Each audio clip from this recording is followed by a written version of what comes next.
যেই নবীর উম্মত হওয়ার জন্য অন্যান্য নবীরা পর্যন্ত আল্লাহ পাক রব্বুল আলামিনের কাছে দরখাস্ত করেছিলেন, কিন্তু আল্লাহ পাক রব্বুল আলামিন নবীদের দরখাস্ত কবুল করেন নাই।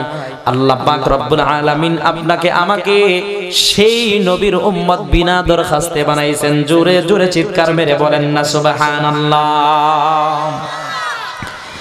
আল্লাহ পাক রব্বুল আলামিন আপনাকে আমাকে কেমন দামি নবীর উম্মত বানাইলেন। আল্লাহ পাক রব্বুল আলামিন সেই নবীর উম্মত বানায়া আপনাকে আমাকে কেমন দামি বানায়া দিলেন। হাদিসের কিতাবের ভিতরে পাওয়া যায়, কোরআনে কারীমের ভিতরে আসছে, আল্লাহ পাক রব্বুল আলামিন কিয়ামতের মুসিবতের দিনে শেষ নবীর উম্মতদেরকে অন্যান্য নবীদের উম্মতদের জন্য সাক্ষী বানায়া দিবেন। সুবহানাল্লাহ বলেন। এর মানে এই শেষ জামানার নবীর উম্মত যদি অন্যান্য নবীদের উম্মতের ব্যাপারে আল্লাহর কাছে ভালাই সাক্ষী না দেয়, তাহলে অন্যান্য নবীর উম্মতরা আল্লাহর জান্নাতে ঢুকতে পারবে না। আল্লাহ পাক রব্বুল আলামিন আপনার আমার দাম শেষ নবীর উম্মত বানায় এই পরিমাণ বানিয়ে দিয়েছে। এ মুসলমান, আমরা অন্যান্য নবীদের উম্মতদের কৃতকর্ম সম্পর্কে অবগত? কথা বলেন। নূহ আলাইহিস সালাতু ওয়াস সালামের উম্মতরা দুনিয়াতে কি করেছে আমরা জানি। মুসা আলাইহিস সালাতু ওয়াস সালামের উম্মতরা কি করেছে আমরা জানি। ইব্রাহিম আলাইহিস সালাতু ওয়াস সালামের উম্মতরা দুনিয়াতে এসে কি করেছে আমরা জানি। ঈসা রূহুল্লাহ আলাইহিস সালাতু ওয়াস সালামের উম্মতরা দুনিয়াতে এসে কি করেছে আমরা সবাই জানি। কিন্তু আমরা কি করেছি অন্য কোন নবীর উম্মতরা জানে না। কথা বলেন ঠিক কি না? আল্লাহ পাক রব্বুল আলামিন শেষ নবীর উম্মতদের কৃতকর্ম সবকিছু আল্লাহ অন্যান্য নবীদের উম্মতদের কাছে গোপন রেখেছেন, রাখবেন। সুবহানাল্লাহ বলেন। তাহলে মুসলমান একটু বুঝে থাকলে বলেন, আল্লাহ পাক রব্বুল আলামিন আমাদেরকে শেষ নবীর উম্মত বানায়া আমাদের দাম কমাইছেন না বাড়াইছেন? আর জোরে বলেন, দাম কমাইছেন না বাড়াইছেন? আল্লাহ পাক রব্বুল আলামিন কোরআনে কারীমের ভিতরে বলেছেন, কুনতুম খায়রা উম্মাতিন উখরিজাত লিন-নাস।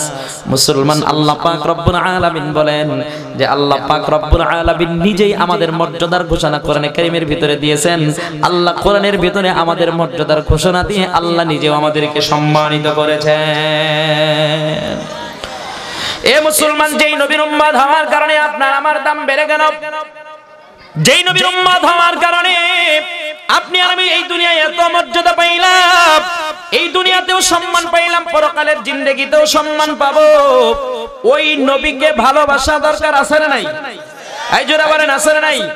ওই নবীর উম্মতের ভালোবাসা অন্তরের ভিতরে রাখা দরকার আছে না নাই? মুসলমান, আল্লাহ পাক রব্বুল আলামিন আমাদেরকে এমন দামি নবী বানায় দিয়েছেন, আমাদেরকে এত দামি নবীর উম্মত বানাইছেন। আমাদের নবীকে আল্লাহ পাক রব্বুল আলামিন কিয়ামতের মুসিবতের দিনে এমন একটা সুপ্রিম পাওয়ার দিবেন, সর্বোচ্চ পাওয়ার আল্লাহ দিয়ে দিবেন। আমাদের নবীর সুপারিশ ছাড়া অন্যান্য নবীরা আল্লাহর জান্নাতে ঢুকতে পারবে না। যেই নবীকে আল্লাহ পাক রব্বুল আলামিন এত দামি করে বানাইলেন, যেই নবীর সম্মান আল্লাহ এত বাড়ায়া দিলেন, যেই নবীর সুপারিশ ছাড়া অন্যান্য নবীরা আল্লাহর জান্নাতে ঢুকতে পারবে না, ওই নবীকে ভালোবাসা দরকার আছে না নাই? জোরে বলেন, আছে না নাই? এ মুসলমান, এবার আসুন আমরা একটু কোরআন হাদিস থেকে কিছু বিষয় নেই। এ মুসলমান, আল্লাহ পাক রব্বুল আলামিন আমাদেরকে কেমন দামি নবীর উম্মত বানাইছেন। আল্লাহ পাক রব্বুল আলামিন আমাদেরকে যেই নবীর উম্মত বানাইছেন, ওই নবী আমাদেরকে কেমন ভালোবাসতেন। মুসলমান, আমরা শুধু সারা জীবন শুনে আসলাম নবীকে ভালোবাসতে হবে, নবীকে ভালোবাসতে হবে।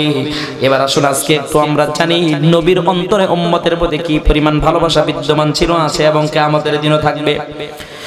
আল্লাহ পাক রব্বুল আলামিন আপনার আমার নবীর অন্তরের ভিতরে উম্মতের প্রতি এই পরিমাণ মায়ার মহব্বত ভালোবাসা ঢুকাইয়া দিয়েছেন। মুসলমান, আপনার আমার নবী সরকারে দু জাহান যখন তিনি অন্তিম মুহূর্তে ছিলেন এই দুনিয়া থেকে, যখন তিনি চলে যাবেন, ওই সময় তিনি উম্মতের ফিকির করেছেন। কথা বলেন ঠিক কিনা? মুসলমান, আল্লাহ তাআলা আপনাকে আমাকে এমন নবী দিলেন, হাদিসের কিতাবের ভিতরে পাওয়া যায় পয়গম্বর আলাইহিস সালাতু ওয়াস সালাম একবার কুরবানির ঈদের আগের দিনে তিনি বাজারে গিয়ে দুইটা দুম্বা ক্রয় করলেন, বড় বড় শিংওয়ালা মোটা তাজা। এই দুম্বা দুটি ক্রয় করে পয়গম্বর আলাইহিস সালাতু ওয়াস সালাম তিনি তার বাড়ির আঙ্গিনায় বেঁধে রাখলেন, হুজুরার সামনে, ঘরের সামনে তিনি বেঁধে রাখলেন। নবীজি সাল্লাল্লাহু আলাইহি ওয়াসাল্লাম ঈদুল আজহার দিনে, কুরবানির ঈদের দিনে সাহাবায়ে কেরামকে নিয়ে তিনি ঈদগাহে চলে গেলেন। ঈদগাহে গিয়া নবীজি সাল্লাল্লাহু আলাইহি ওয়াসাল্লাম সাহাবায়ে কেরামকে নিয়ে তিনি ঈদের জামাত আদায় করলেন, ঈদের নামাজ আদায় করলেন। মুসলমান যখন ঈদের জামাত শেষ হয়ে গেল, পয়গম্বর আলাইহিস সালাতু ওয়াস সালাম এবার তিনি সাহাবায়ে কেরামের সামনে দীর্ঘ লম্বা একটা খুতবা দিলেন। খুতবা যখন শেষ হয়ে গেল, নবীজি সাল্লাল্লাহু আলাইহি ওয়াসাল্লাম সাহাবায়ে কেরামকে ডাক দিয়ে বলেন, আমার সাহাবীরা রে, আমার হুজরার সামনে, আমার বাড়ির সামনে আমি দুইটা দুম্বা ক্রয় করে রেখেছি, সেই দুম্বা দুইটা তোমরা ঈদগাহে এনে হাজির করো। সাহাবীরা বাড়িতে চলে গেলেন, দুম্বা দুটি এনে ঈদগাহে হাজির করা হলো। নবীজি সাল্লাল্লাহু আলাইহি ওয়াসাল্লাম সাহাবায়ে কেরামকে বলেন, আমার সাহাবীরা রে, ছুরিটা আমার হাতে দাও। আজকের এই পবিত্র দিনে আমি আমার নিজ হাতে আমার দুম্বা দুটিকে জবাই করব, আমার দুম্বা দুটিকে আমি কুরবানি করব। নবীজি সাল্লাল্লাহু আলাইহি ওয়াসাল্লাম এবার তিনি ছুরিটা হাতে নিয়ে সাহাবীদেরকে বললেন, আমার সাহাবীরা রে, দুম্বা দুটিকে তোমরা জমিনে শোয়া দাও। সাহাবায়ে কেরাম শোয়া দিলেন। আল্লাহর হাবিব সাল্লাল্লাহু আলাইহি ওয়াসাল্লাম বিসমিল্লাহি আল্লাহু আকবার বলে একটা দুম্বার গলার ভিতরে ছুরি চালায়া দিলেন। দুম্বাটা যখন কুরবানি হয়ে গেল, পয়গম্বর এবার দাঁড়ায়া তিনি আকাশের দিকে দুইটা হাত বাড়াইয়া দুইটা চোখের পানি ছেড়ে আমার মালিককে ডেকে বলে, আল্লাহ, কিয়ামত পর্যন্ত আনেওয়ালা আমার সমস্ত গুনাহগার উম্মতদের রূহের মাগফিরাত কামনায় আজকে আমি আমার এই দুম্বাটা কুরবানি করলাম। তাহলে মুসলমান একটু বুঝে রাখলে বলেন, এই হাদিস থেকে কি বোঝা যায়? নবীজির অন্তরের ভিতরে উম্মতের প্রতি মহব্বত আছে না নাই? জোরে বলেন, আছে না নাই? নবীর অন্তরের ভিতরে উম্মতের প্রতি মহব্বত আছে বিদায় আজ থেকে 1450 বছর পূর্বে উম্মতের জন্য তিনি কুরবানি করছেন। কথা বলেন ঠিক কিনা? এ মুসলমান, কেমনে আপনাদেরকে আমি বুঝাই, নবীজি সাল্লাল্লাহু আলাইহি ওয়াসাল্লাম উম্মতকে তিনি কি পরিমাণ ভালোবাসতেন কিতাবের ভিতরে পাওয়া যায়। নবীজি সাল্লাল্লাহু আলাইহি ওয়াসাল্লাম একদিন তিনি মসজিদে নববীর ভিতরে বসা, এমন সময় আল্লাহ পাক রব্বুল আলামিন হযরত জিবরাইল আলাইহিস সালাতু ওয়াস সালামকে নবীজির কাছে পাঠিয়ে দিলেন। আল্লাহ পাক রব্বুল আলামিন জিবরাইলকে বলেন, জিবরাইল যাও, জলদি করে যাও, আমার বন্ধুর মনটা ভারাক্রান্ত, আমার বন্ধুর হৃদয়ের ভিতরে একটু ব্যথা, আমার বন্ধুর হৃদয়ের ব্যথাটা একটু তুমি দূর করে দিয়ে আসো। সুবহানাল্লাহ বলেন। হযরত জিবরাইল বলেন, মালিক আল্লাহ, কি সুসংবাদ দিয়ে আপনার বন্ধুর মনের কষ্ট গুরু, দুঃখ গুরু, বেদনা গুরু আমি দূর করে দিব, একটু আমারে জানায়া দেন। আমার আল্লাহ বলেন, জিবরাইল জলদি করে যাও, আমার বন্ধুরে জানায়া দাও, আমার বন্ধুর 70,000 উম্মতকে আমি আল্লাহ বিনা হিসাবে আমার জান্নাতে ঢোকার পারমিশন দিব।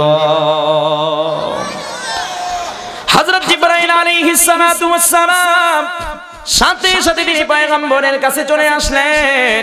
পয়গম্বরকে এসে বলেন, পয়গম্বর, আপনার হাবিব, আপনার বন্ধু আপনার জন্য একটা সুসংবাদ পাঠাইছেন। নবীজি সাল্লাল্লাহু আলাইহি ওয়াসাল্লাম বলেন, জিবরাইল কি সুসংবাদ আমারে জানাও।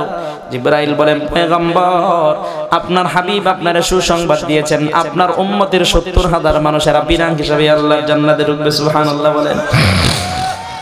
নবীজি সাল্লাল্লাহু আলাইহি ওয়াসাল্লাম এই সুসংবাদটা শোনার পরে তিনি অতটা খুশি হইলেন না। নবীজি বললেন, ঠিক আছে, আলহামদুলিল্লাহ, আমার মালিক, আমার বন্ধু আমার 70,000 উম্মতকে বিনা হিসাবে জান্নাত দিবে, এটা নিশ্চিত সুসংবাদ, কোনো সন্দেহ নাই। তবে আমার সাহাবী সুআলক 70,000 যদি জান্নাতে যায়, বিনা হিসাবে যদি জান্নাতে যায়, তাহলে আমার বাকি উম্মতদের অবস্থা কি হবে? জিবরাইল আলাইহিস সালাতু ওয়াস সালাম বলেন, পয়গম্বর একটু ওয়েট করেন, আমি আবার আপনার বন্ধুর কাছে যাই, দেখি সিদ্ধান্তটা পরিবর্তন করে কিনা। সুবহানাল্লাহ। হযরত জিবরাইল আলাইহিস সালাতু ওয়াস সালাম তিনি মালিকের কাছে চলে গেলেন। মালিককে গিয়ে বলেন, মালিক, আপনি আপনার বন্ধুরে যে সুসংবাদ দিয়েছেন, আপনার বন্ধু আপনার সুসংবাদ শুনে তিনি অসন্তুষ্ট হন নাই, কিন্তু আমি আপনার বন্ধুর চেহারার দিকে তাকায় দেখলাম তিনি খুশিও হতে পারেন নাই। সুবহানাল্লাহ বলেন। আমার আল্লাহ জিবরাইলকে ডাক দিয়া বলে, আরে জিবরাইল, কথা ঠিক আছে, আমি আল্লাহ যেই সিদ্ধান্ত দিই আমার সিদ্ধান্ত পরিবর্তন হবার নয়। আমি আল্লাহ যেই সিদ্ধান্ত দিয়েছি এই সিদ্ধান্ত আমি আল্লাহ পরিবর্তন করতে পারবো না, কিন্তু আবার আমি আমার বন্ধুর মনে কষ্ট থাক এটাও আমি চাই না, আমার বন্ধুর মনেও আমি কষ্ট দিতে পারবো না। সুবহানাল্লাহ বলেন। আমার আল্লাহ বলেন জিবরাইল জলদি করে যাও, আমার বন্ধুরে সুসংবাদটা জানাইয়া দাও।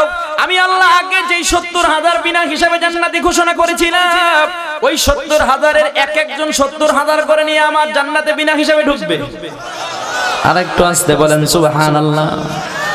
আরে সুবহানাল্লাহ পকেটে রেখে দেন, বাড়িতে যা ছেড়ে দেন। জোরে চিৎকার মেরে বলেন না সুবহানাল্লাহ।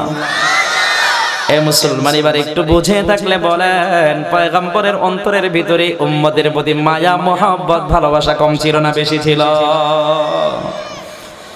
মুসলমান শুধু তাই নয়, আপনাদেরকে আমি কেমনে বোঝাই কথাগুলো একটু দিল দিয়ে মনোযোগ দিয়ে হেদায়েতের নিয়তে শুনেন। নবীজি সাল্লাল্লাহু আলাইহি ওয়াসাল্লাম উম্মতের জন্য তিনি কি পরিমাণ কান্ডারি ছিলেন, উম্মতের জন্য তিনি কি পরিমাণ কষ্ট করেছেন, উম্মতের মায়ায়, উম্মতের মহব্বতে, উম্মতের ভালোবাসায় তিনি এই দুনিয়ার কি পরিমাণ জুলুম নির্যাতন সহ্য করেছেন, একটু দিল দিয়ে কথাগুলো শুনবেন, তাহলেই সবকিছু বুঝতে পারবেন। কোরআনের ভিতরে আসছে আল্লাহ পাক রব্বুল আলামিন কোরআনের ভিতরে বলেন, রব্বি ইন্নাহুন্না আযালালনা কাসীরাম মিনান নাসি ফামান তাবিআনি ফাইন্নাহু মিন্নী ওয়া মান আসানি ফাইন্নাকা গফুরুর রহিম।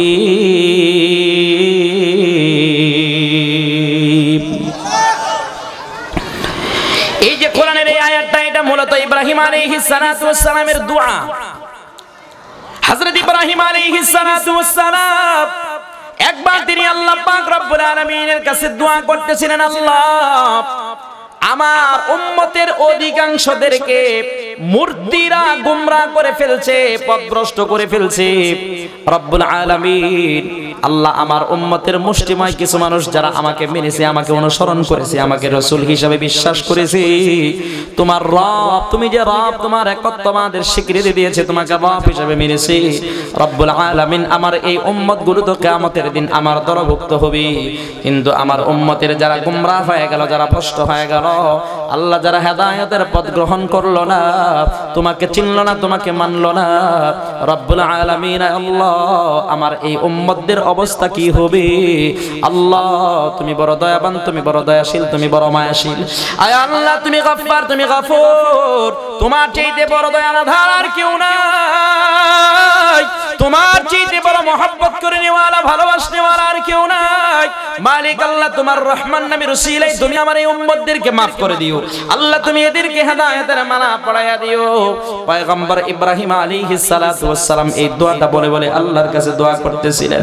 আমার আল্লাহর কাছে এই দোয়াটা এত পছন্দনীয় হয়েছে রে মুসলমান, আল্লাহ পাক রব্বুল আলামিন ইব্রাহিম আলাইহিস সালাতু ওয়াস সালামের এই দোয়াটা কোরআনের ভিতরে নাজিল করে আপনার আমার নবীকে দিয়েছেন। জোরে বলেন সুবহানাল্লাহ। নবীজি সাল্লাল্লাহু আলাইহি ওয়াসাল্লাম একদিন গভীর রজনীতে হযরত আয়েশা সিদ্দিকা রাদিয়াল্লাহু তাআলা আনহার ঘর থেকে তিনি উঠে গেলেন, পবিত্রতা অর্জন করে তিনি মসজিদে নববীর ভিতরে চলে গেলেন। মসজিদে নববীর ভিতরে ঢুকে পয়গম্বর আলাইহিস সালাতু ওয়াস সালাম সালাত আদায় করলেন, নামাজ আদায় করলেন। পয়গম্বর আলাইহিস সালাতু ওয়াস সালাম এবার নামাজ আদায় করে এই গভীর রজনীতে রাতের অন্ধকারে পয়গম্বর আলাইহিস সালাতু ওয়াস সালাম আকাশের দিকে দুইটা হাত বাড়ায়া দিয়া দুইটা চোখের পানি ছেড়ে কান্না করে আর বলে, আল্লাহ আমার উম্মতের যারা আমাকে অনুসরণ করেছে এরা তো আমি নবীর সাথে কিয়ামতের দিন জান্নাতে ঢুকবে, কিন্তু আমার যেই উম্মতগুলো আমারে মানলো না, আমারে চিনলো না, তোমার রব তোমাকে বাপ হিসেবে মানলো না, তোমার একত্ববাদের স্বীকৃতি দিল না, রব্বুল আলামিন আল্লাহ আমার এই উম্মতদের অবস্থা কি হবে? আল্লাহ তুমি তাদেরকে ক্ষমা করে দিও, আল্লাহ তুমি তাদেরকে মাফ করে দিও। পয়গম্বর এইভাবে মসজিদে নববীর ভিতরে দাঁড়ায়া দাঁড়ায়া আকাশের দিকে দুইটা হাত বাড়ায়া দুইটা চোখের পানি ছেড়ে কান্না করতেছিলেন। আল্লাহ পাক রব্বুল আলামিন হযরত জিবরাইলকে বলেন, জিবরাইল যাও, জলদি করে যাও, আমার বন্ধু কেন কান্না করে, আমার বন্ধুর কান্নার কারণটা জেনে আসো। আমার বন্ধুর চোখ দিয়ে পানি ঝরবে আর আমি এটা সহ্য করব, এটা হতে পারে না। জিবরাইল তুমি একটু জলদি করে যাও, আমার বন্ধুর কান্নার কারণটা একটু শুনে আসো। জিবরাইল আলাইহিস সালাতু ওয়াস সালাম সাথে সাথে তিনি আপনার আমার নবী সরকার দু জাহার কাছে চলে আসলেন। এসে বলেন, পয়গম্বর আপনার হাবিব আপনার বন্ধু আমাকে আপনার কাছে পাঠাইছে, আপনি কেন কান্না করেন? আপনার কান্নার কারণ কি আপনার মালিক জানতে চান। পয়গম্বর আলাইহিস সালাতু ওয়াস সালাম জিবরাইল আলাইহিস সালাতু ওয়াস সালামকে ডেকে বলে, জিবরাইল আমি দুনিয়ার কোনো উদ্দেশ্যে কান্না করি না, আমার নিজের জন্য কান্না করি না, আমার পরিবারস্থ আমার পরিবারের লোকজন সদস্য যারা আছে তাদের জন্য আমি কান্না করি না, এই দুনিয়ার মোহে পড়ে দুনিয়ার ভালোবাসায় পড়ে আমি কান্না করি না। জিবরাইল রে আমি কান্না করি আমার গুনাহগার উম্মতদের জন্য, আমার গুনাহগার উম্মতরা কিভাবে মাপ পাবে, কিভাবে ক্ষমা পাবে, এই চিন্তায় এই ফিকিরে আমি কান্না করি, অন্য কোনো উদ্দেশ্যে আমি কান্না করি না। আমার গুনাহগার উম্মতরা কিভাবে মাপ পাবে, আমার গুনাহগার উম্মতরা কিয়ামতের দিন কিভাবে জান্নাত থেকে জাহান্নাম থেকে মুক্তি লাভ করে জান্নাত লাভ করতে পারে, এই উদ্দেশ্যে আমি কান্না করি। জিবরাইল বলেন, পয়গম্বর আপনি একটু ওয়েট করেন, আমি আপনার বন্ধুর কাছে যাই, দেখি আপনার বন্ধু এ ব্যাপারে কি সিদ্ধান্ত দেয়। জিবরাইল আলাইহিস সালাতু ওয়াস সালাম সাথে সাথে তিনি মালিকের কাছে চলে গেলেন। আমার আল্লাহকে গিয়ে বলেন, মালিক আল্লাহ আপনার হাবিব তিনি দুনিয়ার কোনো উদ্দেশ্যে কান্না করেন না, আপনার হাবিব তিনি তার গুনাহগার উম্মতদের জন্য কান্না করেন, তার গুনাহগার উম্মতরা কিভাবে মাপ পাবে এই ফিকিরে এই চিন্তায় তিনি কান্না করেন। এ মুসলমান, আল্লাহ পাক রব্বুল আলামিনের কাছে যখন জিবরাইল এই কথাটা বললেন, আমার আল্লাহ বলেন, জিবরাইল জলদি করে যাও আমার বন্ধুরে সুসংবাদটা জানাইয়া দাও, আমার বন্ধুর চোখের পানি আমি সহ্য করতে পারি না, আমার বন্ধু যখন তার গুনাহগার উম্মতদের জন্য কান্না শুরু করছে, তার চোখ দিয়ে পানি বের হয়ে নাকের ডগায় আসার আগে আমি আমার বন্ধুর দোয়া কবুল করেছি এবং অবশ্যই অবশ্যই আমি আমার বন্ধুকে সন্তুষ্ট করব। এর মানে হচ্ছে আমি আমার বন্ধুর গুনাহগার উম্মতদেরকে ক্ষমা করে দিব। তাহলে মুসলমান একটু বুঝে থাকলে বলেন, পয়গম্বরের অন্তরের ভিতরে উম্মতের প্রতি ভালোবাসা মহব্বত কম ছিল না বেশি ছিল? আরো জোরে বলেন, কম ছিল না বেশি ছিল? মুসলমান একটু দিল দিয়ে কথাগুলো শুনেন। হাদিসের কিতাবের ভিতরে পাওয়া যায় নবীজি সাল্লাল্লাহু আলাইহি ওয়াসাল্লাম উম্মতকে তিনি কি পরিমাণ মহব্বত করেন আর ভালোবাসেন। কিতাবের ভিতরে পাওয়া যায় আল্লাহর নবীর একজন খাদেম ছিল যার নাম ছিল আনাস। হযরত আনাস রাদিয়াল্লাহু তাআলা আনহু যখন তিনি ছোট ছিলেন, যখন তিনি শিশু ছিলেন, ওই সময় হযরত আনাস রাদিয়াল্লাহু তাআলা আনহুর মা আনাসকে নবীজি সাল্লাল্লাহু আলাইহি ওয়াসাল্লামের খেদমতের জন্য করে দিয়েছিলেন। সুবহানাল্লাহ বলেন। হযরত আনাসের মা পয়গম্বরকে বলেছিলেন, পয়গম্বর এই আমার কলিজার টুকরা সন্তান আনাস, তাকে আমি আপনার খেদমতের জন্য করে দিলাম। সুবহানাল্লাহ। মুসলমান, হযরত আনাস বলেন, আমি পয়গম্বরের 10 বছরের বেশি খেদমত করেছি। এই 10 বছরের ভিতরে পয়গম্বরের যে আমি সেবা করেছি, জীবনে কোনোদিন পয়গম্বর আমাকে কোনোদিন ধমক দেন নাই। সুবহানাল্লাহ। মুসলমান, আজকে আমাদের মাঝে আপনাদের মাঝে শ্রমিকরা কাজ করে, আছে না নাই? 2 দিন কাজ করে, তৃতীয় দিন আর শ্রমিক কাজ করতে চায় না, আছে না? মানে মালিকের রূঢ় আচরণের কারণে, খারাপ আচরণের কারণে শ্রমিক মালিককে ছেড়ে দিতে বাধ্য হয়, আছে না নাই? আমাদের দেশে এমন নজির আছে শ্রমিক মালিকের বিরুদ্ধে মামলা করে, কথা কন, আছে না নাই? এই শ্রমিকদের এই হাদিসটা পড়া দরকার, হাদিসটা জানা দরকার, এগুলোর উপরে আমল করা দরকার মালিকের। হযরত আনাস বলেন, আমি পয়গম্বরের 10 বছরের বেশি খেদমত করলাম। এই খেদমতের জীবনে পয়গম্বর জীবনে আমাকে কোনোদিন এই কথা বললেন না, আনাস তুমি কেন এটা করলা? কোনোদিন এই কথাও বলেন নাই, আনাস তুমি কেন এটা করলা না। কোনোদিনই আমার বেলায় পয়গম্বর কেন শব্দ উচ্চারণ করে নাই। মুসলমান, হযরত আনাস বলে, আমি পয়গম্বরের 10 বছরের বেশি খেদমত করেছি। এই 10 বছরের ভিতরে আমি পয়গম্বরের কাছে জীবনে কোনোদিন কোনো বিষয় নিয়ে আমি বায়না ধরি নাই, জীবনে কোনোদিন আমি পয়গম্বরের কাছে কোনো জিনিস চাই নাই। একদিন আমি পয়গম্বরের কাছে গেলাম, পয়গম্বরকে গিয়ে বললাম, পয়গম্বর আমি আজকে আপনার কাছে একটা জিনিস চাইব, আপনি আমারে সেই জিনিসটা দিবেন নি? মুসলমান, কিতাবের ভিতরে পাওয়া যায় হযরত আনাস রাদিয়াল্লাহু তাআলা আনহু যখন পয়গম্বরকে কথা বলেছিলেন, পয়গম্বর বললেন, হ্যাঁ আনাস তুমি যা চাইবা আমি তাই দিব। সুবহানাল্লাহ বলেন। হযরত আনাস বলেন পয়গম্বর আইয়াশফারি ইয়াউমাল কিয়ামা, ও পয়গম্বর আমি আপনার কাছে দুনিয়ার কোনো কিছু চাই না, কিয়ামতের মুসিবতের দিনে আপনি আমার একটু সুপারিশ করে জান্নাতে নিয়ে যাবেন, এটাই আমি আপনার কাছে চাই। হযরত আনাস যখন পয়গম্বরের কাছে এইভাবে বললেন, পয়গম্বর বলেন আনাস ফাকালা আনা ফাআল, আনাস তুমি যা চাইছো তাই হবে, কিয়ামতের দিন আমি তোমার জন্য সুপারিশ করব। সুবহানাল্লাহ বলেন। হযরত আনাস রাদিয়াল্লাহু তাআলা আনহু তিনি তীক্ষ্ণ মেধার অধিকারী ছিলেন। আনাস রাদিয়াল্লাহু তাআলা আনহুর বুদ্ধি অনেক বেশি ছিল। হযরত আনাস রাদিয়াল্লাহু তাআলা আনহু এবার পয়গম্বরকে আমার আদবের সাথে জিজ্ঞেস করলেন, ফাআইনা আতরুবুকা ইয়া রাসূলুল্লাহ, ও পয়গম্বর আপনি আমাকে কিয়ামতের দিন সুপারিশ করবেন, আপনার সাথে তো আমার একটা সাক্ষাৎ করার দরকার। কিয়ামতের দিন যদি আপনার সাথে আমার সাক্ষাৎ না হয় আপনি কেমনে সুপারিশ করবেন? ও পয়গম্বর আমি একটু জানতে চাই কিয়ামতের দিন আপনারা কোথায় গিয়ে খুঁজলে পাবো? আল্লাহর হাবিব হযরত আনাসকে বলেন, আনাস উতলুবনি আউওয়ালা মা তাতলুবনি আলাস সিরাত, আনাস কিয়ামতের মুসিবতের দিনে সর্বপ্রথম তুমি আমার পুলসিরাতের পুলের কাছে গিয়ে আমারে খুঁজবা, পুলসিরাতের পুলের কাছে গিয়ে খুঁজলেই তুমি আমারে পেয়ে যাবে। সুবহানাল্লাহ বলেন। মুসলমান কিতাবের ভিতরে পাওয়া যায় হাসরের ময়দানে মানুষ তিনটা ঘাটি অতিক্রম করা ব্যতীত একটা কদম সামনে বাড়াতে পারবে না। এর মানে এই তিনটা ঘাটি অতিক্রম করে তারপরে মানুষকে জান্নাতে যেতে হবে, এর আগে মানুষের জন্য জান্নাতে যাওয়া কোশ্চিন কালেও সম্ভব হবে না। এই তিনটা ঘাটির একটা ঘাটির নাম হলো পুলসিরাত।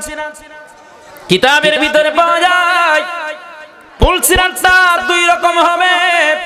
যারা নেককার এই নেককার মানুষদের জন্য এক রকম হবে, আবার যারা গুনাহগার এই গুনাহগারদের জন্য আরেক রকম হবে। যারা নেককার এই নেককারদের জন্য আল্লাহ পাক রব্বুল আলামিন পুলসিরাতের রাস্তাটাকে প্রশস্ত বানায়া দিবেন। আল্লাহ পাক রব্বুল আলামিন তাদের জন্য পুলসিরাতের দুই সাইডে আল্লাহ তাআলা লাইটিং এর ব্যবস্থা করে দিবে। এগুলো কিয়ামতের মুসিবতের দিনে তারা এই পুলসিরাতের পুলটা চোখের পলকের ভিতরে পার হয়ে আল্লাহর জান্নাতে ঢুকে যাবে। এই দুনিয়া থেকে যারা নেক আমল নিয়ে আমলে সালেহ করে পয়গম্বরের অনুসরণ করে আল্লাহ পাক রব্বুল আলামিনের যত বিধান আছে সবগুলো বিধান মেনে যারা ইন্তেকাল করবে কিয়ামতের মুসিবতের দিনে আল্লাহ পাক রব্বুল আলামিন তাদেরকে দ্রুত গতিতে পুলসিরাতের পুলটা পার করায়া দিবেন। মুসলমান কিতাবের ভিতরে পাওয়া যায় নেককারদের ভিতরে বিভিন্ন কোয়ালিটি থাকবে। প্রথম কোয়ালিটিতে যারা তারা প্রথমেই চোখের দ্রুত গতিতে মানে চোখের পলকে পার হয়ে যাবে। আর যারা দ্বিতীয় কোয়ালিটি আল্লাহ পাক রব্বুল আলামিন তাদেরকেও খুব দ্রুত গতিতে পার করায়া দিবে। হাদিসের কিতাবের ভিতরে পাওয়া যায় আরবের যে তৎকালীন জামানায় যুদ্ধ করার জন্য দ্রুতগামী তেজি ঘোড়া ছিল, এই আরবের দ্রুতগামী তেজি ঘোড়াগুলো যত দ্রুত গতিতে দৌড়াইতো মুসলমান কিয়ামতের দিন এক শ্রেণীর নেককার মানুষরা তত দ্রুত গতিতে আল্লাহ পাক রব্বুল আলামিনের পুলসিরাতটা পার হয়ে আল্লাহর জান্নাতে ঢুকবে। কিয়ামতের দিন কেউ কেউ দৌড়ায়া পুলসিরাতের পুলটা পার হবে, আর কেউ কেউ হেঁটে হেঁটে পার হবে, কেউ কেউ হামাগুড়ি দিয়ে পার হবে। কিন্তু যারা গুনাহগার এই দুনিয়া থেকে যারা গুনাহ নিয়ে কবরে যাবে এই মানুষগুলো পুলসিরাতের পুলটা পার হইতে পারবে না। এদের জন্য পুলসিরাতের পুলটা চুলের চেয়েতেও চিকন, ধারালো অস্ত্রের চেয়েতেও বেশি ধারালো হবে। পুলসিরাতের পুলটা তাদের জন্য অন্ধকারাচ্ছন্ন হবে। নবীজি সাল্লাল্লাহু আলাইহি ওয়াসাল্লাম বলেন পুলসিরাতের পুলের দুই সাইডে এইভাবে আগুনের লোহার করা থাকবে। এই গুনাহগার বান্দারা যখন এই পুলসিরাতের পুল পার হওয়ার জন্য যখন পুলের উপরে আরোহণ করবে এই লোহার কড়াগুলো এই বদকার মানুষগুলোকে ধরে ফেলবে এবং এই লোহার কড়াগুলো যখন তাদেরকে আটকায় ফেলবে এই মানুষগুলো তখন পুলসিরাতের পুলের মাধ্যমে টুকরা টুকরা হইয়া আল্লাহর জাহান্নামে নিক্ষিপ্ত হবে। মুসলমান এখনো দুনিয়ায় সময় আছে, একটু সাবধান হয়ে যান। আমরা শুধু ওয়াজ করে শোনালাম, আপনারা শুধু ওয়াজ শুনলেন না, দিলটাকে একটু আল্লাহর দিকে মাইলান করে দেন। দিলটাকে একটু খুলে দিয়া কথাগুলো একটু দিল দিয়ে শুনেন, দিলের কান দিয়ে শুনেন। কিয়ামতের অবস্থা কিন্তু বড় ভয়াবহ অবস্থা হবে। আল্লাহ পাক রব্বুল আলামিন কোরআনের ভিতরে বলেছেন ওয়া খাশাতিল আসওয়াতু লিররহমানি ফালা তাসমাউ ইল্লা হামসা। কিয়ামতের সেই মুসিবতের দিনে হাসরের ময়দানে মানুষ আল্লাহ পাক রব্বুল আলামিনের সামনে কোনো কথা বলতে পারবে না। আল্লাহ পাক রব্বুল আলামিনের সামনে মানুষের জবানটা বন্ধ হয়ে যাবে। আল্লাহ পাক রব্বুল আলামিন যখন মানুষকে ডাকবেন বিচারের জন্য, মানুষ তখন স্তম্ভিত হয়ে যাবে, মানুষের জবান বন্ধ হয়ে যাবে। আল্লাহর কোরআন বলে ইল্লা হামসা, হাসরের ময়দানে কোনো আওয়াজ থাকবে না। হাসরের ময়দানে শুধু ফিসফিস একটা আওয়াজ। তাফসীরের কিতাবের ভিতরে পাওয়া যায় এই ফিসফিস আওয়াজটা কেমন আওয়াজ।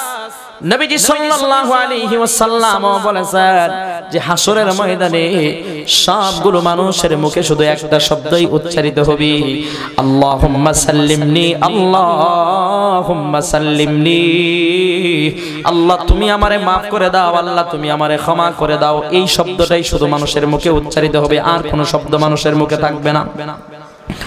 এরপরে মানুষ এই শব্দটা উচ্চ সুরে করতে পারবে না, ধীরে ধীরে আস্তে আস্তে করবে। মুসলমান হাসরের ময়দানের অবস্থা বড় ভয়াবহ হবে।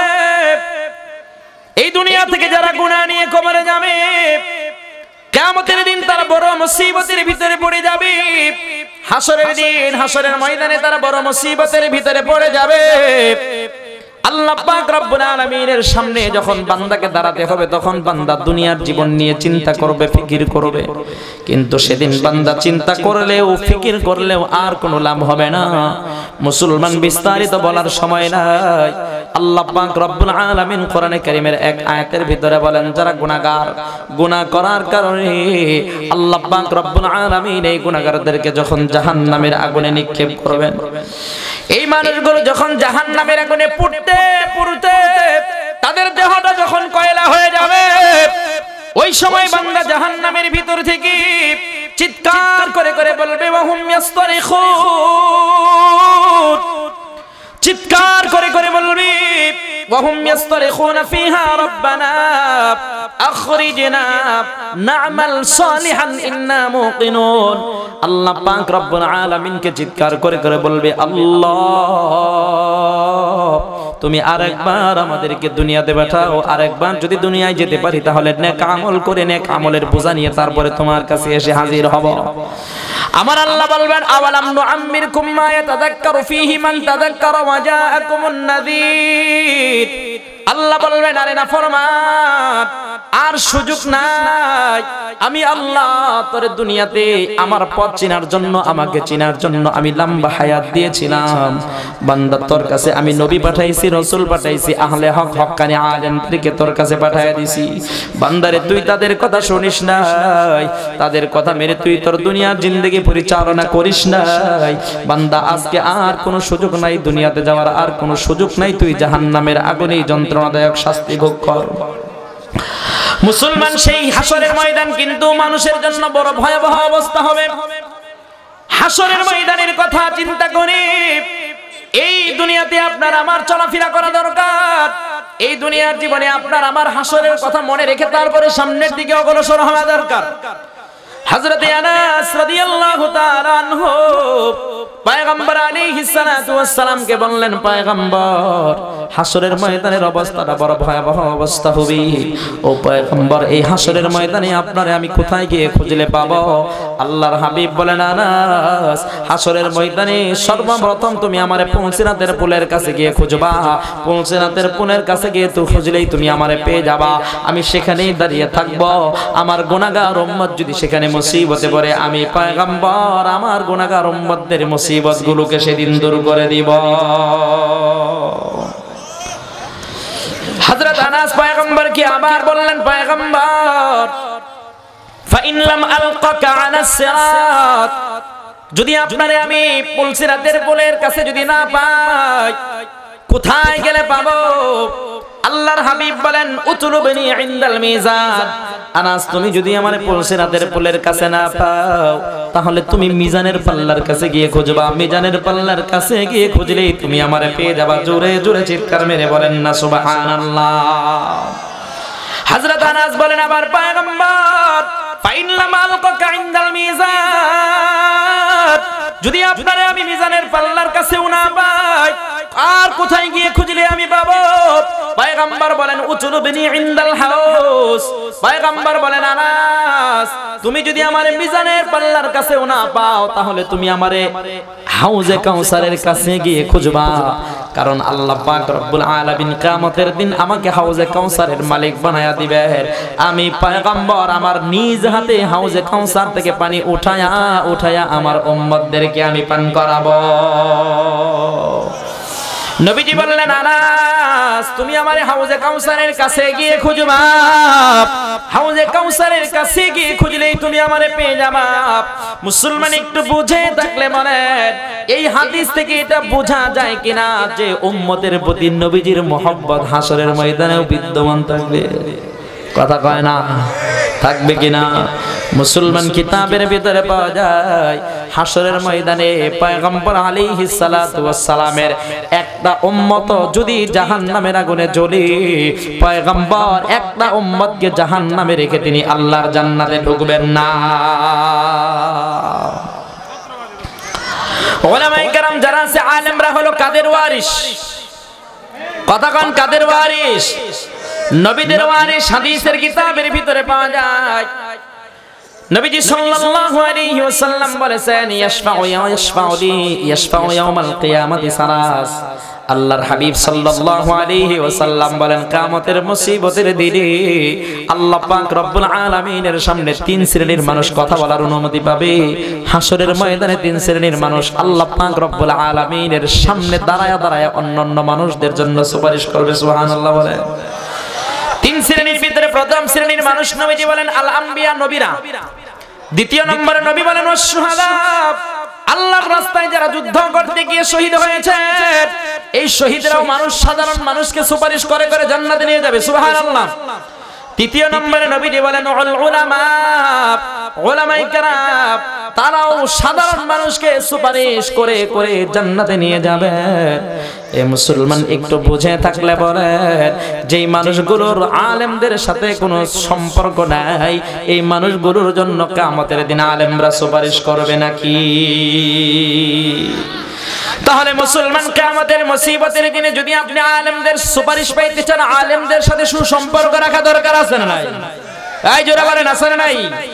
সারা দুনিয়ার একটা গুমরা ফিতনাবাজ দল, এরা উম্মতে মুহাম্মাদীকে আলেমদের থেকে আলাদা করার চেষ্টায় লিপ্ত। জোরে বলেন, কখনো পারবে না রে মুসলমান। কারণ আলেমদের প্রতি যেই ভালোবাসা, এই ভালোবাসা সাধারণ মানুষের অন্তরের ভিতরে ঢুকায়া দিবেন কি? আর জোরে বলেন কে? মুসলমান একটু দিল দিয়ে কথাগুলো শুনেন। এখনই আমি শেষ করে দিব, আমার পরে আজকের মাহফিলের প্রধান বক্তা চলে আসবেন। একটু দিল দিয়ে কথাগুলো মনোযোগ দিয়ে শুনেন। আর একটা হাদিস আমি আপনাদেরকে শোনাই, পয়গম্বর উম্মতকে কি পরিমাণ ভালোবাসেন। এই হাদিসটা শোনার পরে আপনাকে বুঝতে হবে যে আমাদের নবীকে কি পরিমাণ ভালোবাসা দরকার।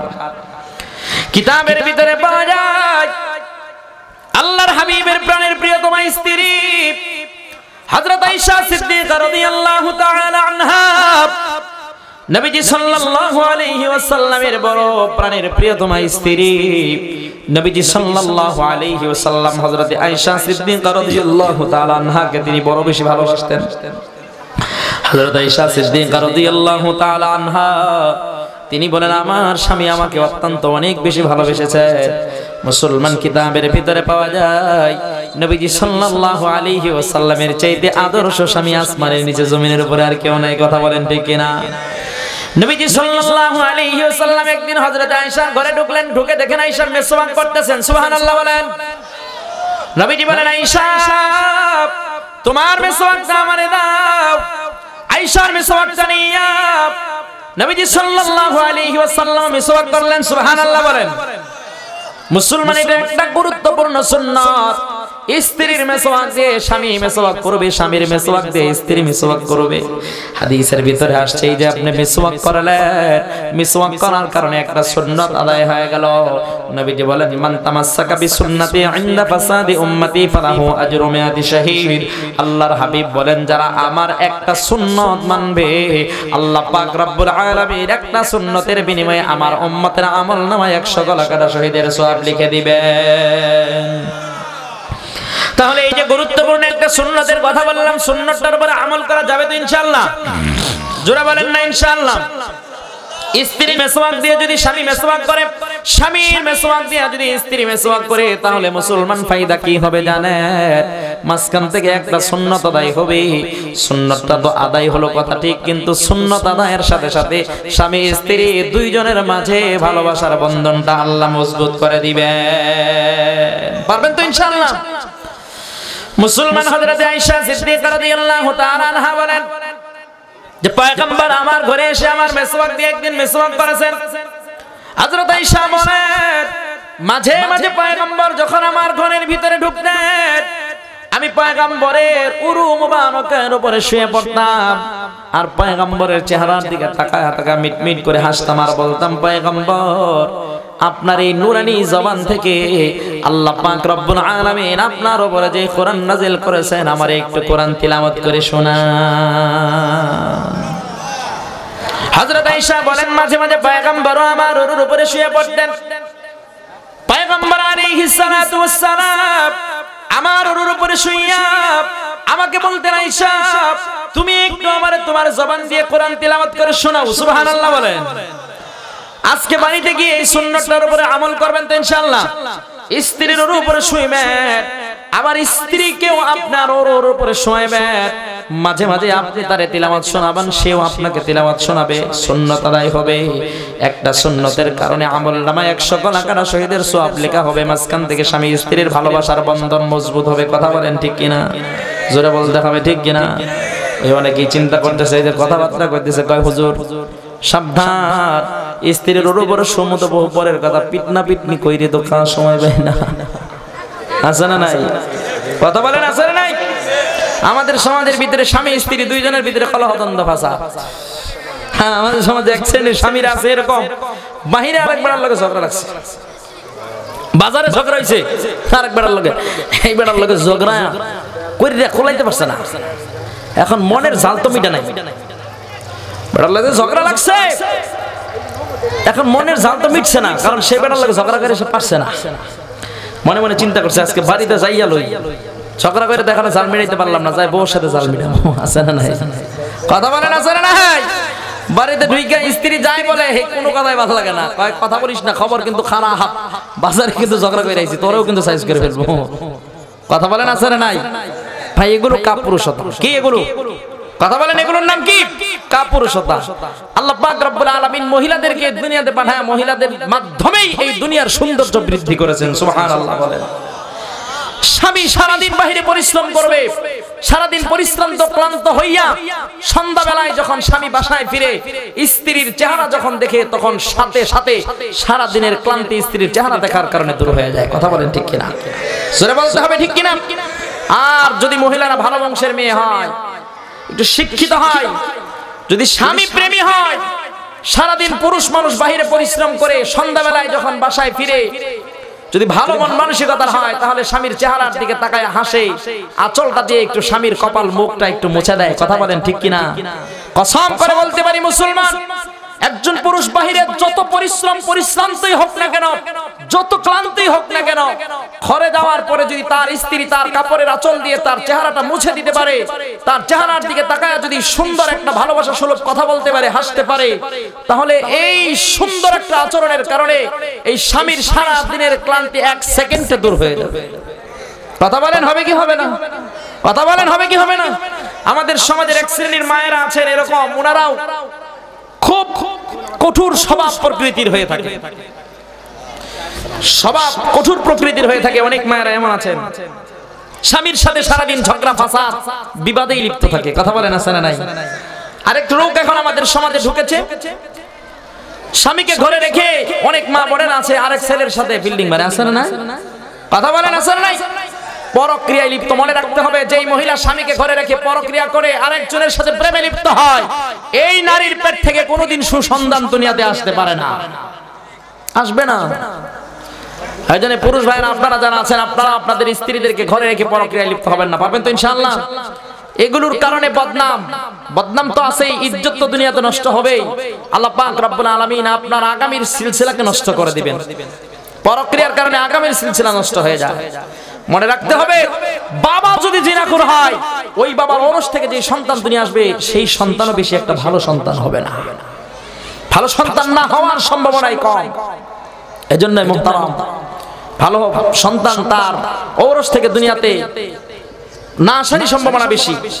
এজন্য আপনাদের কাছে অনুরোধ করবো, আপনারা যারা পুরুষরা আছেন, আপনারা নিজেরা ইসলাহ হয়ে যাবেন, মহিলাদেরকেও ইসলাহ করবেন। পারবেন তো ইনশাআল্লাহ? জোরে বলেন না ইনশাআল্লাহ? পর্দার অন্তরালে যে সমস্ত মা বোনেরা আসছেন, আপনাদেরকে অনুরোধ করে বলছি, আপনারা পর্দা করবেন, স্বামীর সেবা করবেন, খেদমত করবেন। স্বামী ডাকার আগেই স্বামীর প্রয়োজনগুলো পূরণ করে দিবেন। স্বামী আপনাকে তার নিজের জীবনের চেয়েও বেশি ভালোবাসবে। কথা বলেন ঠিক কিনা? জোরে বলতে হবে, ঠিক কিনা? একজন নারী একজন পুরুষের মনোরঞ্জনের জন্য যথেষ্ট। একজন নারী একজন পুরুষকে পাগল বানাইতে পারে, আবার আল্লাহর ওলিও বানাইয়া দিতে পারে। কৌশল ক্ষমতা নারীর হাতে। কার হাতে? জোরে বলেন, কার হাতে? আপনাদেরকে বলার সময় নাই। বালআম ইবনে বাউরার কথা তাফসীরের কিতাবের ভিতরে আসছে, তার স্ত্রী তাকে গোমরা করেছে, পথভ্রষ্ট করেছে, অথচ তিনি একজন মুস্তাজাবুদ দাওয়াত ছিলেন। আল্লাহর কাছে যে দোয়া করতেন, আল্লাহ সে দোয়াই কবুল করতেন। কিন্তু তার স্ত্রীর কারণে বালআম ইবনে বাউরা পথভ্রষ্ট হয়ে গেছে। আবার পৃথিবীতে এমন অনেক নজির, এমন অনেক ঘটনা আছে, স্ত্রীর কারণে স্বামী আল্লাহর ওলি হয়ে গেছে। সুবহানাল্লাহ বলেন। সুতরাং আমাদের মা বোনেরা আপনারা যারা আছেন, আপনারা যদি 5 ওয়াক্ত নামাজি হন, পর্দানশীল হন, আপনি যদি ভালো হন, তাহলে আপনার স্বামীকে আপনি ভালোর পথে পরিচালিত করতে পারবেন। কথা বলেন ঠিক কিনা? পর্দার অন্তরে আমার যে সমস্ত মা বোনেরা আছেন, আপনারা একটু দিল দিয়ে শুনেন। হযরত আয়েশা সিদ্দিকা রাদিয়াল্লাহু তাআলা আনহা, তিনি কেমন নারী ছিলেন? নবীজি সাল্লাল্লাহু আলাইহি ওয়াসাল্লাম যখন আয়েশার কাছে যেতেন, আয়েশার রূপ লাবণ্য তখন দেখতেন, পয়গম্বরের সাথে সাথে সারা দিনের ক্লান্তি, মনের কষ্টগুলো দূর হয়ে যেত। সুবহানাল্লাহ বলেন। মুসলমান আমরা আপনাদেরকে কেমনে বোঝাবো? এখন তো স্বামী স্ত্রী দুইজনের মাঝে কলহ, দ্বন্দ্ব আর ফাসাদ ঝগড়ার ভিতরে আমরা লিপ্ত থাকি। অথচ নবীজির কিছু সুন্নাহ আছে, এই সুন্নাহগুলো যদি আমরা স্বামী স্ত্রীরা যদি উভয়ে মানতে পারতাম, এই সুন্নাহগুলো মানার কারণে আল্লাহ পাক রব্বুল আলামিন আপনার আমার পরিবারটাকে শান্তিময় পরিবার বানায়া দিতেন। ওয়াজ কি শোনা আপনাদের শেষ হয়ে গেল? শেষ তো ওই যে লোকজন চলে যেতেছে। হ্যাঁ, বিড়ি খাইতে যেতেছে। হ্যাঁ, একদিন বিড়ি না খাইলে চলবে না? কথা কয় না, একদিন বিড়ি না খাইলে চলবে না? তো লোকজন উঠে চলে যেতেছে। এই ভাই যান না, মুরব্বী যান না, মুরব্বীরা ধরেন। শীতের দিন, তাই না? আটকায় রাখা সম্ভব। আটকায় রাখা যদি সম্ভব না হয়, কাপড় চোপড় নষ্ট করেন না, ছুটি আছে। যাই সাইরা আবার আসবেন তো? কথা বলেন, আসবেন। আরে আজকের মাহফিলের প্রধান বক্তা যিনি, উনি তো এখনো আসেনি। হুজুর হয়তো আসছেন, স্টেজে আসেননি আর কি। ও আসছেন না, হুজুর আসছেন। হুজুর তো অনেক যোগ্য একজন আলেম, অনেক মাহের একজন আলেম, এবং একজন আল্লাহওয়ালা মানুষ, শেখুল হাদিস, এবং আলোচনাও খুব চমৎকার আলোচনা করেন। আমি তো কিচ্ছু না, না খাস্তা না লায়েক। হুজুরের জবান থেকে আপনারা কোরআন হাদিসের বিশুদ্ধ কথা শুনতে পারবেন। ভাই আগামীকাল রাতে তো আর মাহফিল হবে না, একটা রাত কি আল্লাহর জন্য কোরবানি করা যায় না? পারবেন তো ইনশাআল্লাহ? কথা বলেন না ইনশাআল্লাহ? ভাইরে কত ঘটনা আমরা এরকম শুনি, রাস্তায় মানুষ হেঁটে হেঁটে যাচ্ছে, বাসায় গেছে সুস্থ মানুষ, দিব্যি সুস্থ মানুষ স্ট্রোক করে মুহূর্তের ভিতরে মারা যায়। আছে না নাই? কথা বলেন, আছে না নাই? আল্লাহ যে আপনাকে আমাকে সুস্থ রাখলেন, আজকের রাত ভালো রাখলেন, এই জন্য একটু শুকরিয়াও তো আছে। কি বলেন, আছে না নাই? বাড়িতে চলে গেলাম, ছোট্ট একটা অসুস্থ হয়ে গেলে ডাক্তারের কাছে রাতেই দৌড়ানো লাগবে, সারা রাতের ঘুম ডাক্তারের কাছে দৌড়ায় যাবে। কি বলেন? কথা কয় না। তো আজকে কোরআনের মাহফিলে আসছেন, আল্লাহ এই কোরআনের বরকতে সুস্থ রাখবেন, ভালো রাখবেন। দোয়া করি আল্লাহর কাছে, আল্লাহ যেন আপনাদেরকে ভালো রাখেন, সুস্থ রাখেন। কেউ কোরআনের মাহফিল ছেড়ে যাবেন না। আর কয় ঘন্টা, হয়তো সর্বোচ্চ 2 ঘন্টা মাহফিল চলে, এরপর বন্ধ হয়ে যাবে, মুনাজাত হয়ে যাবে, তাই না? এই 2 ঘন্টা আমরা থাকতে পারবো ইনশাআল্লাহ। মুসলমান লম্বা করে বলার সময় নেই, একটু সংক্ষিপ্ত আকারে বলে দেই। নবীজি যখন স্ত্রীদের ঘরের ভিতরে ঢুকতেন, নবীজি সাল্লাল্লাহু আলাইহি ওয়াসাল্লাম স্ত্রীদেরকে নিয়ে কি প্লেটে খানা খাইতেন, মাঝে মাঝে স্ত্রীদের মুখের ভিতরে লোকমা উঠাইয়া দিতেন। স্ত্রীরাও নবীজির মুখের ভিতরে খাবারের লোকমা উঠায়া দিতেন। এই সবগুলো কাজ হলো সুন্নাত, পারবেন তো ইনশাআল্লাহ? আজকে থেকে বাসায় যাবেন, বাসায় গিয়া স্বামী স্ত্রী দুজনে একই প্লেটের ভিতরে খানা খাবেন। আপনি স্বামী হইয়া আপনার স্ত্রীর মুখের ভিতরে খাবারের লোকমা উঠায়া দিবেন, পারবেন তো ইনশাআল্লাহ?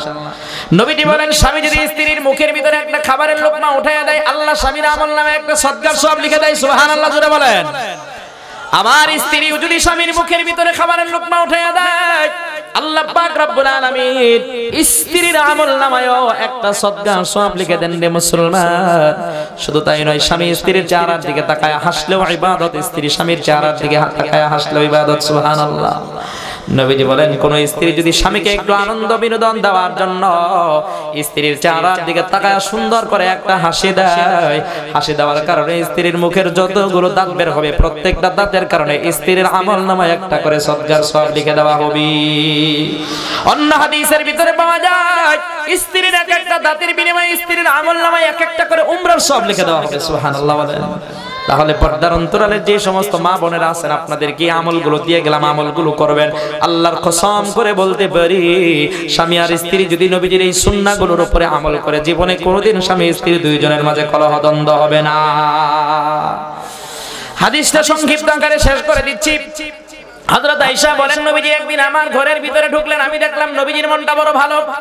এই সুযোগটারে আমি কাজে লাগাইয়া পয়গম্বর আলাইহিস সালাতু ওয়াস সালামের কাছে গেলাম, গিয়ে বললাম, পয়গম্বর, আমি আজকে ছোট্ট একটা আবেদন আপনার কাছে করব।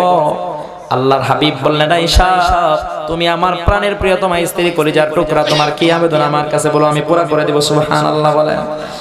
এ পর্দার অন্তরালের মায়েরা, দিল দিয়ে কথাগুলো শুনেন। হযরত আয়েশা পয়গম্বরের কাছে শাড়ি চান নাই, গাড়ি চান নাই, বাড়ি চান নাই। হযরত আয়েশা পয়গম্বর আলাইহিস সালাতু ওয়াস সালামের কাছে তিনি বললেন, পয়গম্বর, ও আমার স্বামী জান, আপনি আল্লাহ পাক রব্বুল আলামিনের কাছে আমার জন্য একটু দোয়া করেন। আল্লাহ পাক রব্বুল আলামিন যাতে আপনার দোয়া কবুল করে আমারে যাতে maaf করে দেন। সুবহানাল্লাহ বলেন। মহিলারা এখন স্বামীদের কাছে দুনিয়াবি বিভিন্ন বিষয় নিয়ে বাইনা ধরি। মুসলমান যদি প্রয়োজন, স্বামী যদি প্রয়োজন না পূরণ করে দিতে পারে, দুইজনের মাঝে ঝগড়া ফাসাদ লেগে পড়ে, আছে না নাই? আরো জোরে বলেন, আছে না নাই?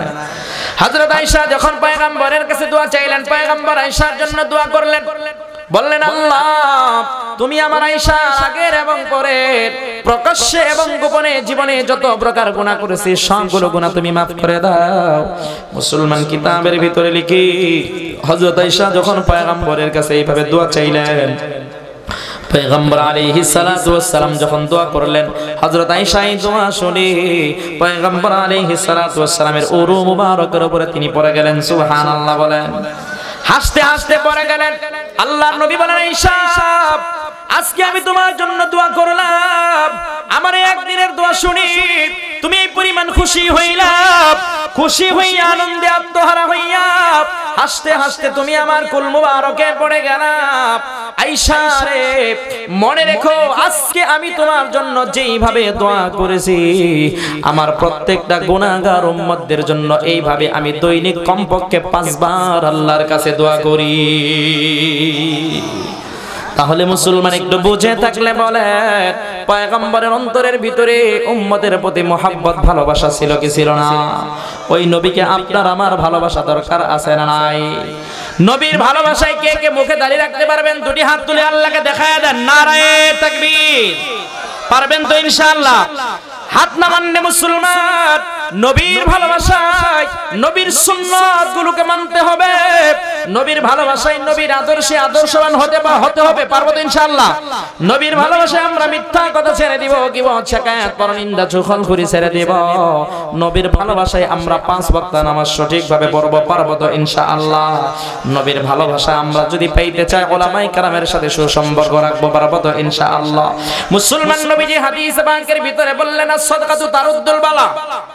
বলেন তো দেখি, নবীজি যা বলছেন তাতে কি কোনো সন্দেহ আছে? এক কথা কন না, সন্দেহ আসেনি? নবীজি বলেন, সাদকাতু তারুদ্দুল বালা, যারা দান করবে, সদকা করবে, আল্লাহ পাক রব্বুল আলামিন দান সদকার বিনিময়ে তাদের দুনিয়ার আপদ বিপদ বালা মুসিবত দূর করে দিবেন। সুবহানাল্লাহ বলেন। মুসলমান নবী অন্য হাদিসে পাকের ভিতরে বললেন সাবাতুন ইউজিল্লুহুমুল্লাহু ফি জিল্লিহি ইয়াওমা লা জিল্লা ইল্লা জিল্লুহু, অনেক লম্বা হাদিস। নবীজি বলেন কিয়ামতের সেই ভয়াবহ মুসিবতের দিনে আল্লাহ পাক রব্বুল আলামিন 7 শ্রেণীর মানুষকে আল্লাহর আরশের ছায়ার নিচে জায়গা দিবেন। জোরে জোরে চিৎকার মেরে বলেন না সুবহানাল্লাহ।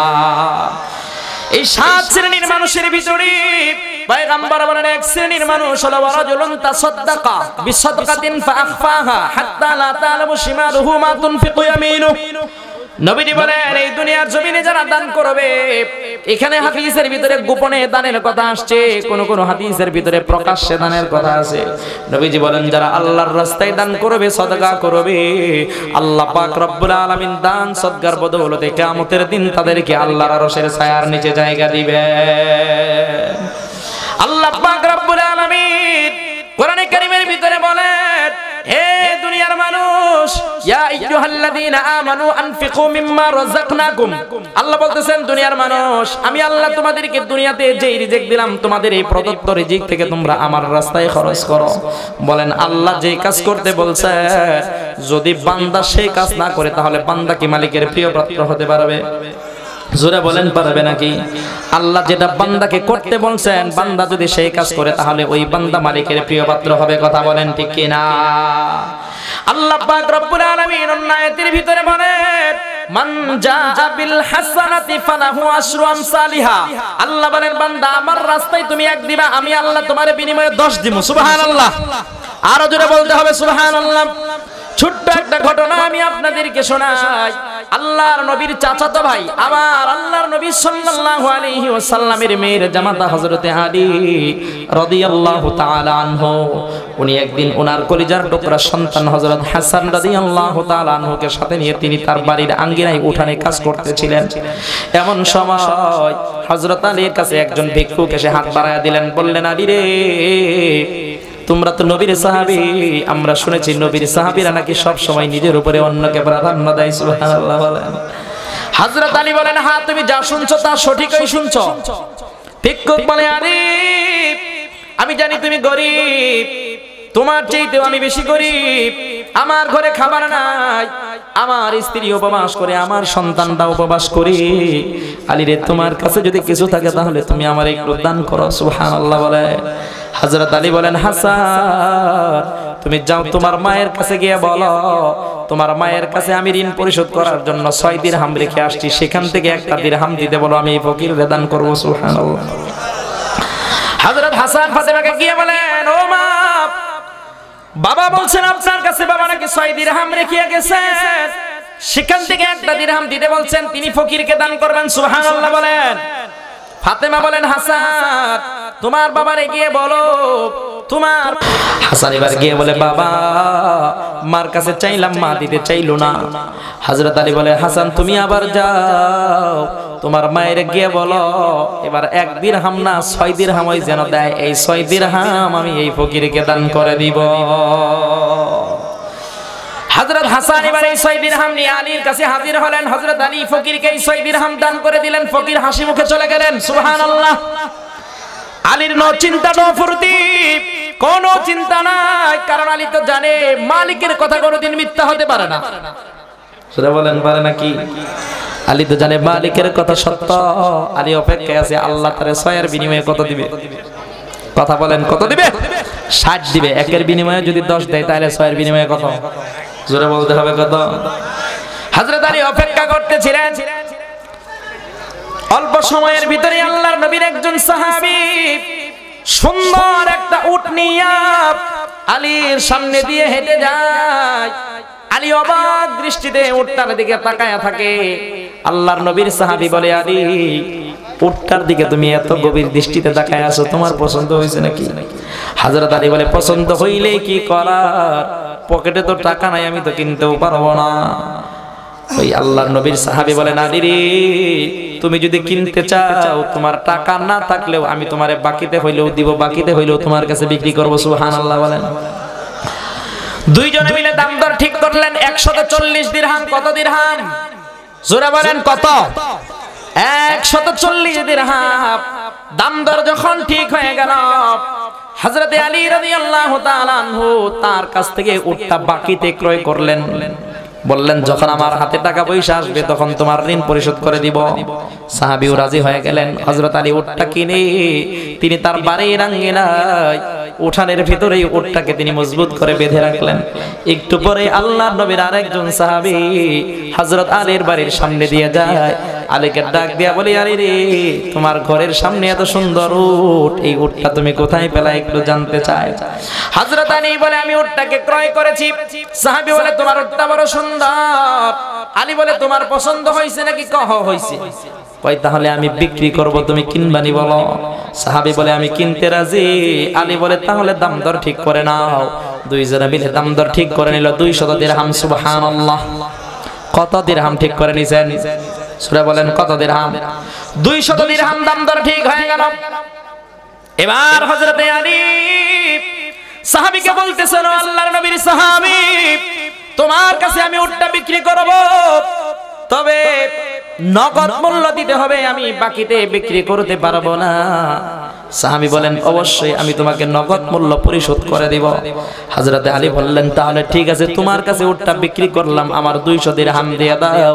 ওই সাহাবী তার থলি থেকে মুহূর্তের ভিতরে সাথে সাথে 200 দিরহাম বের করে আলীকে দিয়ে দিলেন। হযরত আলী এবার এই 200 দিরহাম নিয়া ওই যেই সাহাবীর কাছ থেকে উটটা ক্রয় করেছিলেন ওই সাহাবীর বাড়ির দিকে একটা দৌড় দিলেন। ওই সাহাবীর বাড়িতে গিয়ে আলী হাজির। আলী ওই সাহাবীকে বাহির থেকে ডাক দিলেন। আল্লাহর নবীর সাহাবী বের হয়ে আসলেন। আলী তার পকেট থেকে তার থলি থেকে 140 দিরহাম দিয়ে তার ঋণ পরিশোধ করে দিলেন। সুবহানাল্লাহ বলেন। আলীর কাছে এবার রয়ে গেল 60 দিরহাম। হযরত আলী হাসি মুখে এই 60 দিরহাম নিয়া তিনি তার ঘরের ভিতরে, তার হুজরার ভিতরে ঢুকলেন। ঘরের ভিতরে ঢুকে ফাতেমাকে ডাক দিয়া বলে, ফাতেমা রে, আসো আমার কাছে আসো, তোমার আঁচলটা একটু খুলে দাও। হযরত ফাতেমা আঁচলটা খুলে দিলেন। আলী তার এই থলির ভিতরে থেকে 60 দিরহাম বের করে আঁচলে ঢেলে দিলেন। হযরত ফাতেমা বলে, আলী, এই মুহূর্তের ভিতরে, অল্প সময়ের ভিতরে কোথায় পেলে তুমি 60 দিরহাম? হযরত আলী বলেন, ফাতেমা, তুমি যেই নবীর সন্তান, তুমি যেই বাবার সন্তান, তোমার বাবার উপরে সেই মালিক কোরআন নাজিল করেছেন।